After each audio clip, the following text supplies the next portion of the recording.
Hey, how's it going everybody? It's Tanner here, and I am here with a review that I've been waiting to do ever since I saw the preliminary images of this guy. We are here with Jay's Electromech, set number 71740, the Legacy Juniors remake. So I feel like this review is going to speak for itself, and I'm looking forward to getting right into this and just reviewing this thing. I'm excited to review this set because it's something that I've been wanting for so long, and you have no idea how much I'm holding back not smashing this thing right now. However, there are some things that I actually enjoy about this thing, surprisingly enough. So let's go ahead and get into it. Let's go ahead and talk about this set and break it down literally or physically. All right, so starting things off with figures. Minifigures are always fun. The figures in this set are applicable considering the actual age range of the set being only a 4+ set, obviously meant for younger kids. We have Jay and Izor. Now Izor I'm not even going to bother looking at because Izor we've seen a million times already, and I frankly don't care about Izor all that much. I hardly care about this Jay figure either, but we'll still look at it because it's technically different in ways, I suppose. This is the Legacy Jay that they include in this set. As you can see here, he basically uses the Legacy 2 torso and legs, similar to other sets that he's in, such as the X1 Charger, Tournament of Elements, etc.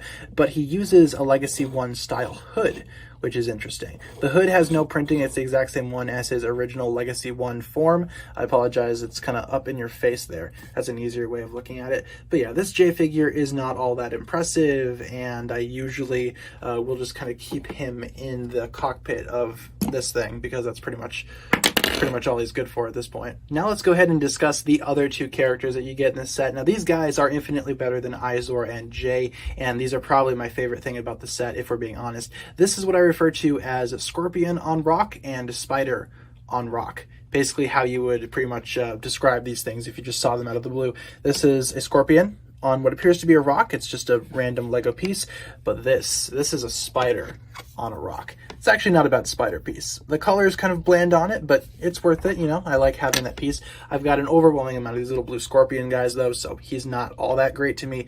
But the spider, yeah, for sure. Spider on rock, I can roll with that.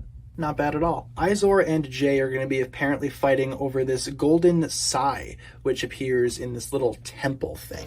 Now this temple structure itself isn't the worst thing ever. It's only made up using a couple of pieces, which is expected considering how this is a junior set. But that print right there, it's actually real nice. It's a little dragon. Looks cool.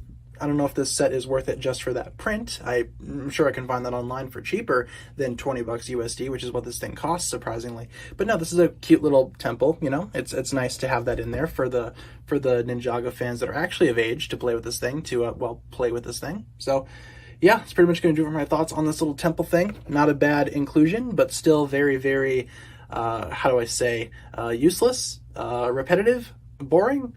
Yeah, let's go with that. POV, you're at the club with your girl, and this guy rolls up. What do you do? But yeah, this is Izor on his little tank thing, I guess. Now this tank thing, actually not that bad. It rolls very well. The wheels are very loud because there are no tires, but it does its job. It moves. It rolls. It's awesome. Another thing that moves is this thing, and it kind of moves a little too well. But this is a cannon, as most tanks do have like a cannon or a turret or something like that. Izor's tank here is no different. It doesn't have any mobility up and down. I'd be genuinely surprised if it did. But what it does have is this weird cannon launcher thing, which kind of reminds me of the cannons of old. Why don't we go ahead and try to shoot the little temple here, just so I can show you how that works. You're going to want to push the big red button on the back, and boom. That was very loud, very scary.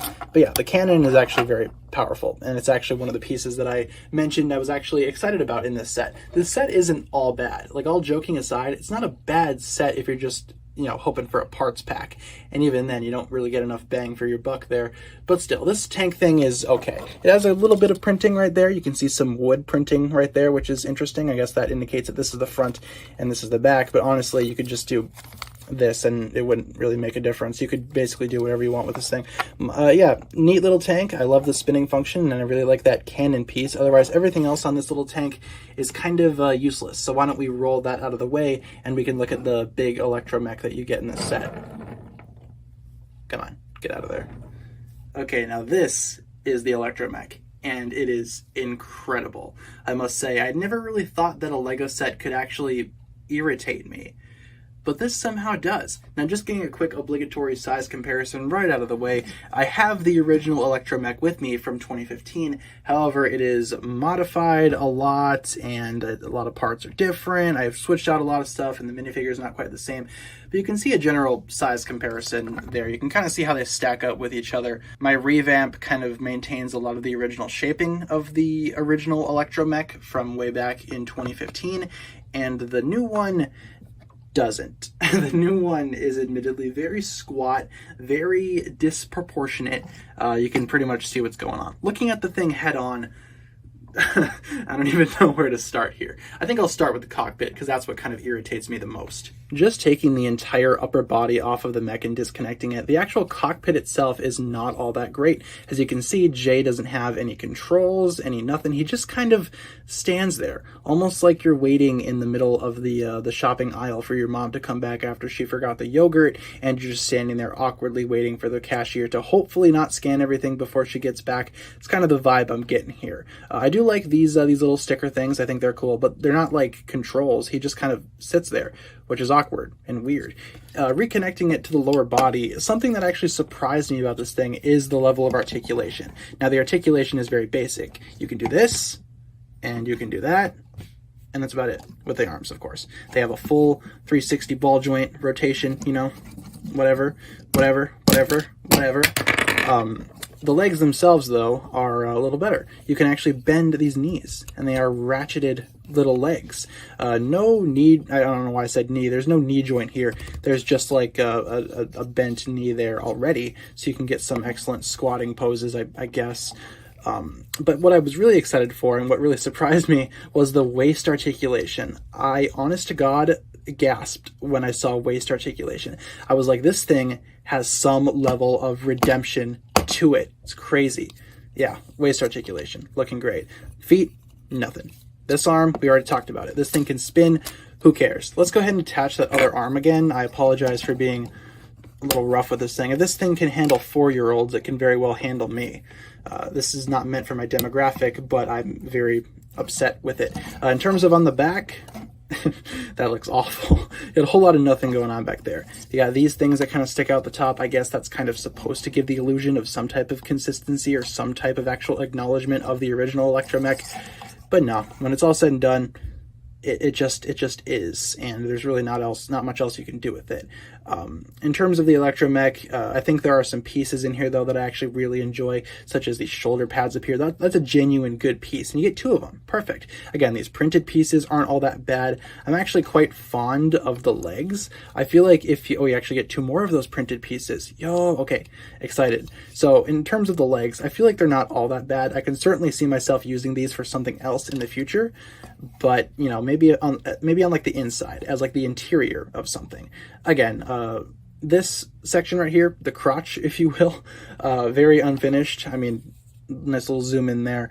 Yeah, very unfinished. I feel like we could have slapped another piece over there or something. Like here, I'll even do it right now. I will cannibalize the arm over here just to showcase that this can indeed work.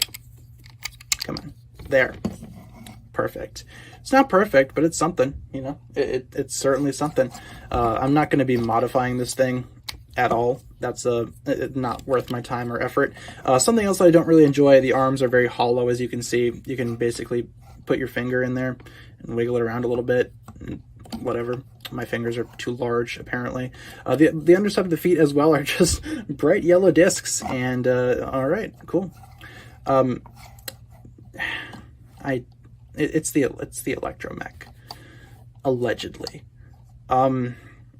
Yeah, I'd say some of the pieces here are good. For $20 of value, everything that I talked about in the set, it's honestly not that bad. You get some good parts, you get some good like consistency within, you know, the spider on a rock, I suppose. But the rest of the set, honestly, you're not going to want to get. I know a lot of people are not going to be grabbing this set. I got this set specifically to do an angry review of it, and I'm quite angry. I don't know if angry is the right word. Maybe irritated, insulted, disappointed, just you guys name it. and that's how you feel. I think some parts are good though. Like I said, the leg parts are good. I like all the stickers, or not the stickers, but all the prints. I love having another one of these things. That's always fun. But overall, you're not gonna have fun with this set unless you're like 4. Wait. Oh, that makes a lot of sense now. Yeah, guys, just to wrap up my thoughts on... Oh, that actually bent my box. Oh no, my precious Electromech box. In terms of what I think of this thing, you guys already know. I think it's a waste. I think it's not all that great. I wasn't expecting to like it. I don't like it. I understand that it's very much a 4+ set. Don't get me wrong. It's just, if I was 4 years old, I would kind of feel insulted to play with this thing. The stuff that I played with was when I was 4 years old was a lot better than this. I feel bad for today's kids, but most of them are going to be on their iPads anyway, so at the end of the day, who really cares? In terms of the Electromech, I'm going to be giving it a 1. A 1 out of 10. Specifically because some of the parts are fun. Otherwise, I'm going to be cannibalizing the rest of this and probably doing something else with the parts. But hey, if it was just Spider on a Rock, this set would get a 10 from me. So yeah, guys, thank you so much for watching. That's been my review of set number 71740, Jay's Electromech from the Ninjago Legacy Juniors line. Obviously not a set in my demographic, but still something that I actually find value in, surprisingly. But yeah, not a good set. I wouldn't recommend wasting your money on it unless you want some of those aforementioned really useful parts that I kind of hinted at and kind of displayed throughout the video. So thanks a lot for tuning in. Unfortunately, we didn't really smash this thing, but the most I will do is flick it downwards because I want to actually keep some of the pieces. So yeah, there's that. Thanks a lot for tuning in, guys. If you enjoyed, feel free to like, comment, subscribe, do all that fun stuff, and check out the links down below in the description for other forms of social media. As always, big shout out goes out to my Patreon supporters, including, once again, the marvelous Jan. Thank you guys so much for watching this video. Once again, my name is TannerFishies, and with that, I bid you farewell.